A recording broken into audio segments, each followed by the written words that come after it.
కానీ దీనిపైన ఒక థిక్ లేయర్ ఫిలిం ఉంటుంది, ఒకటి ప్లాస్టిక్. కొంచెం రైస్ అయినా కానీ, కొంచెం వేడి ఏదైనా వేసినా కానీ అది తిని కడుపులోకి వెళ్ళిపోతుంది. అది దానివల్ల అనారోగ్యాల పాలవుతారు. అట్ సేమ్ టైం క్యాన్సర్ వచ్చే సూచనలు కూడా ఉంటాయి. సో ఇప్పటి నుంచి ఇవన్నీ ఆధునంలో బ్యాన్ చేస్తున్నాము. ఒకసారి మీ అందరూ మాకు సహకరించి దీన్ని వాడడము ప్లస్ కొనడం ప్లస్ అమ్మడం కూడా ఇలాంటి షాప్ వాళ్ళు చేస్తే మాకు చాలా బెటర్గా ఉంటుంది. మన ఆదోనిలో ఎక్కడ ఏ డ్రైన్లో చూసినా కూడా ఇలాంటి ఇస్తరాకులు ఉంటాయి ఫంక్షన్ హాల్స్ దగ్గర, లేకపోతే ఆ టీ జంగల్లో ప్లాస్టిక్ గ్లాసులు ఉంటాయి, దాంట్లో ఒక చిన్న లేయర్ ఆఫ్ ఇది కూడా ఉంటుంది ప్లాస్టిక్. సో ఇవన్నీ బ్యాన్ చేసుకోండి. ఈసారి నుంచి మేము వచ్చామంటే 20,000 రూపాయలు ఫైన్ వేయండి ఫస్ట్ సారికి అని చెప్పేసి మాకు పైనుంచి ఆదేశాలు ఉన్నాయి. సో మీరు ఇబ్బంది పడకండి, మమ్మల్ని ఇబ్బంది పెట్టకండి.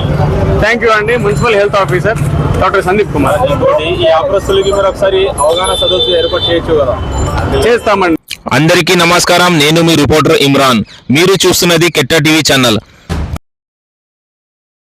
నాకే తెలుసు ప్లాస్టిక్ కాదయ్యా, నాకు అర్థం కాదు. సింగిల్ యూజ్ ప్లాస్టిక్ బ్యాన్ అంటే ఇంకా అర్థం కాదా? మళ్ళీ దానికి ప్రజలకి అవగాహన సంవత్సరం చేస్తున్నాం కదా. ఆ ప్లాస్టిక్ వల్ల క్యాన్సర్ వస్తుందో అని స్వచ్ఛంద స్వర్ణాంధ్ర అని వారం మూడో శనివారం ఊరంతా దిగితే మేమే. మళ్ళీ దానికి చూడండి, ఒక చిన్న సైజు ఫిలిం దీని మీద, చిన్నపాటి ఫిలిం విత్ డై. ఈ మాత్రం కడుపులోకి వెళ్తే చాలా చచ్చిపోవడానికి తిని చచ్చిపోతారు, అన్నం తిని చచ్చిపోతారు. చూడండి, దాని అంత దౌర్భాగ్యం వద్దు. బతికి సావాలి కానీ తిని సాగకూడదు లాస్ట్కి.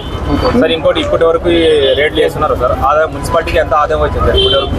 లాస్ట్ ఇయర్ మాకు ఒక 40-50,000 వరకు మేము రైట్స్ కలెక్ట్ చేసాము.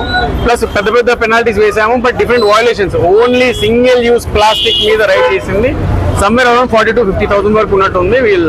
ఎగ్జాక్ట్గా ఫిగర్ నాకు రైట్. సార్ ప్రధానంగా అంటే ఈ కల్తీ విషయంలో కానీ ఈ ప్లాస్టిక్ విషయంలో కానీ హెల్త్ ఆఫీసరు కొంతమందిని టార్గెట్ చేసి పట్టణంలో తిరుగుతున్నారని చెప్పేసి ఒక ఆరోపణ, ప్లస్ చాలా మంది సోషల్ మీడియాలో కూడా పోస్ట్ చేసినారు. దీనిపైన ఎవరైనా కూడా ఆదోని వాళ్ళందరికీ చెప్తున్నానండి, మీకు పలానా చోట ఇబ్బంది ఉంది అని నాకు ఆన్ పేపర్ పెట్టండి. ఒకసారి నా వరకు ఆన్ పేపర్లోకి తీసుకురండి. దాని తర్వాత దాని రియాక్షన్ ఎలా ఉంటుందో మీరే చూడండి. నేను ఫోన్ కాల్స్కి కానీ ఏదో వాట్సాప్ మెసేజ్కి కానీ రెస్పాండ్ అయ్యి వెళ్ళడం కాదు. నా దగ్గరికి ఆన్ పేపర్ వచ్చిందంటే అది చిన్న షాప్ అయినా పర్లేదు, ఒక పెద్ద 5 స్టార్ హోటల్ అయినా పర్లేదు, అక్కడికి వెళ్ళి రైట్ చేసేంత దమ్ము మా మున్సిపాలిటీకి ఉంది.